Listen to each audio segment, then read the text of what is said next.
வணக்கம். கோவம் ஒரு எமோஷனல் ஸ்டேட். லேசான எரிச்சல் தொடங்கி கடுமையான சீற்றம் மற்றும் ஆத்திரம் வரைக்கும் நம்மளை கொண்டு போகுது. நீங்க பாத்தீங்க அப்படின்னா கோவம் வரும் பொழுது நம்முடைய உணர்ச்சிகளில் மட்டுமே மாற்றங்கள் ஏற்படுவதில்லை, நம்மளுடைய உயிரியல் உடம்பியல் அளவுலையும் மாற்றங்கள் ஏற்படுது. நான் உங்களுக்கு கோவத்தை கட்டுப்படுத்துறதுக்கு 5 டிப்ஸ் இல்ல, 10 டிப்ஸ் இல்ல, 20 டிப்ஸ் தரேன். வாங்க பாத்துடலாம்.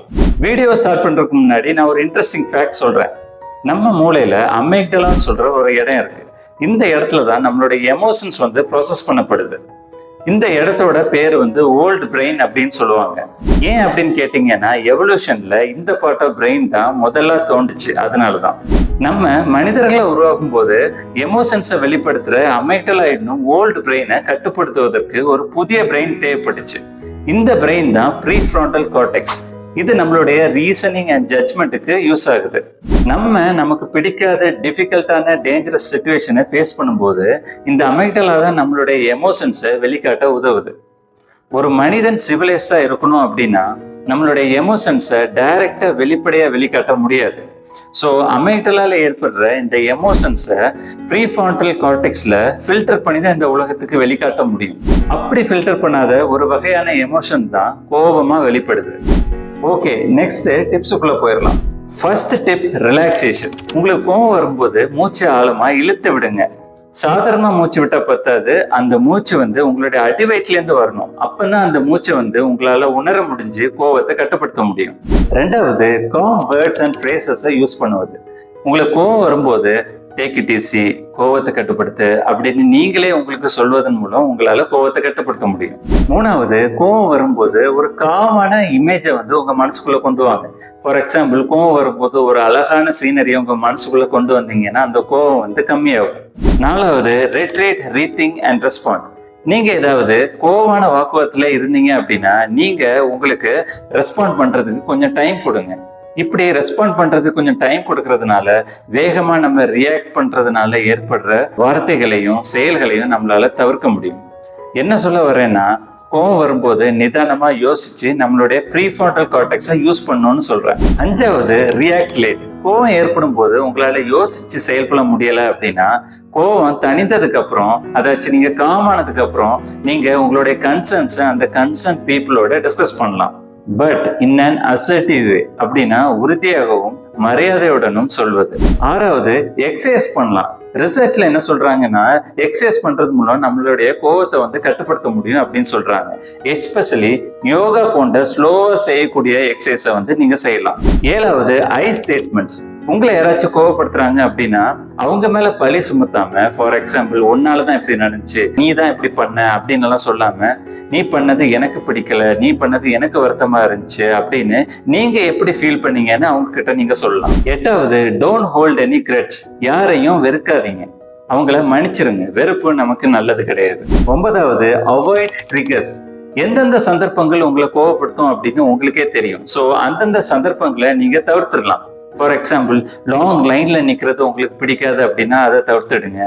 டிராஃபிக் ஜாம்ல வெயிட் பண்றது உங்களுக்கு பிடிக்காதுன்னா அதை தவிர்க்கலாம். ஃபார் எக்ஸாம்பிள், நீங்க சீக்கிரமா கிளம்பி போகலாம், இல்லைன்னா ஆல்டர்னேட் ரூட்ஸ் ஏதாச்சும் இருக்குன்னா அதை நீங்க கண்டுபிடிக்கலாம். பத்தாவது, வார்னிங் சைன்ஸை நீங்க கவனிங்க. ஃபார் எக்ஸாம்பிள், உங்களுக்கு கோவம் வருது அப்படின்னா ஹார்ட் பீட் அதிகமாகும், ஃபேஸ் ஹார்ட்டா ஃபீல் ஆகும், கையை முறுக்கி பிடிப்போம், அண்ட் சில பேருக்கு மனசுக்குள்ள ரெட்டா கூட ஃபீல் ஆகும். ஸோ இந்த மாதிரிப்பட்ட வார்னிங் சைன்ஸை நீங்க கண்டுபிடிச்சிங்க அப்படின்னா கோவத்தை கட்டுப்படுத்த முடியும். 11வது, டாக் த்ரூ யுவர் ஃபீலிங்ஸ்.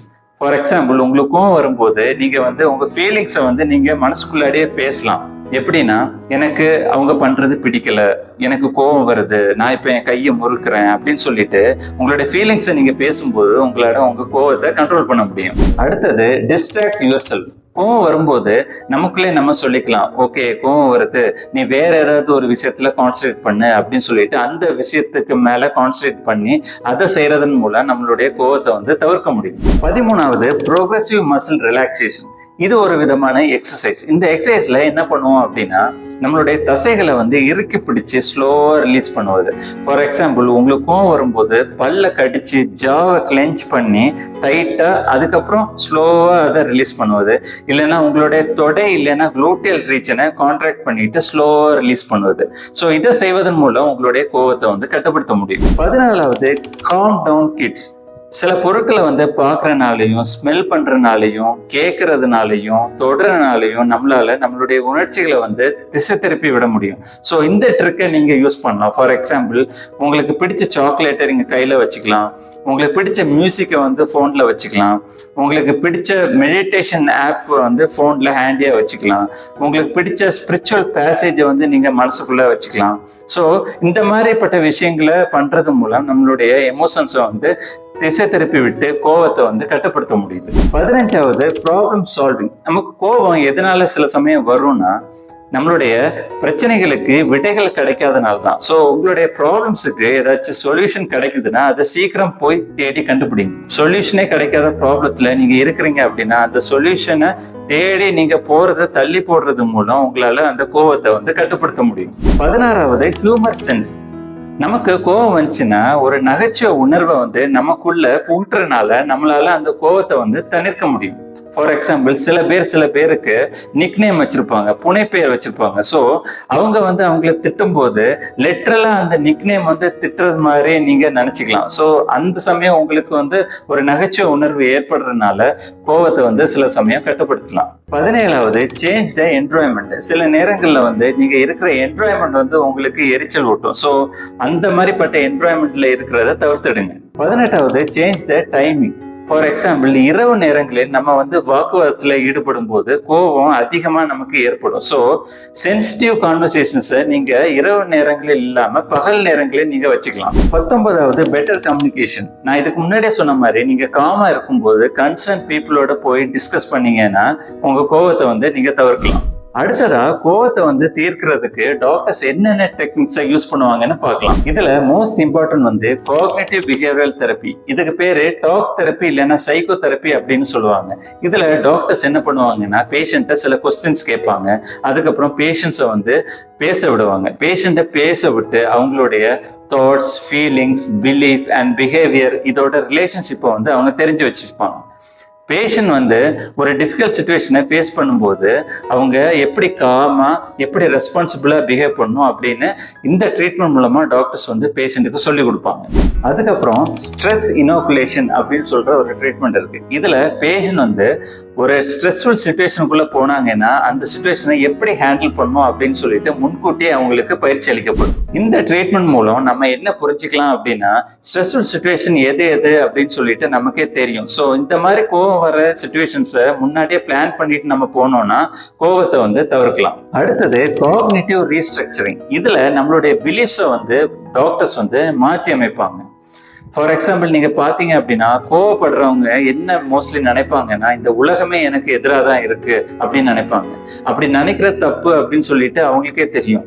இருந்தாலும் கோவம் வரும்போது இந்த மாதிரிப்பட்ட எண்ணங்கள் தான் நம்ம மைண்ட்ல வரும். ஸோ இதை வந்து மாற்றி அமைக்கிறது தான் காக்னிட்டிவ் ரீஸ்ட்ரக்சரிங் அப்படின்னு சொல்றது.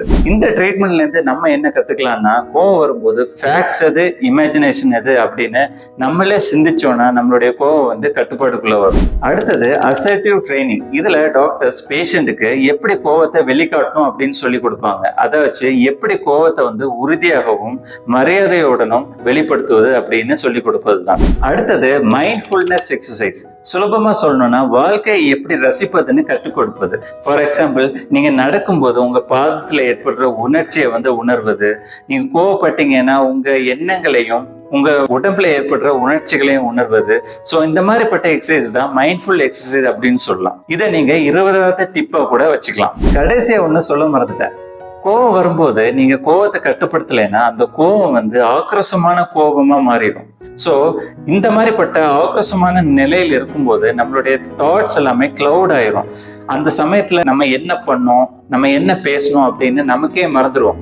இதை நம்ம எதிரிங்க நமக்கு எதிராக பயன்படுத்தலாம். ஃபார் எக்ஸாம்பிள், நீ அப்படி சொன்ன, இப்படி சொன்ன, நீ இப்படி செஞ்ச அப்படின்னு சொல்லிட்டு நம்மளே கன்ஃபியூஸ் பண்ணிடுவாங்க. ஸோ கோபம் வரும்போது காமா இருக்கிறது ரொம்ப இம்பார்ட்டன்ட்.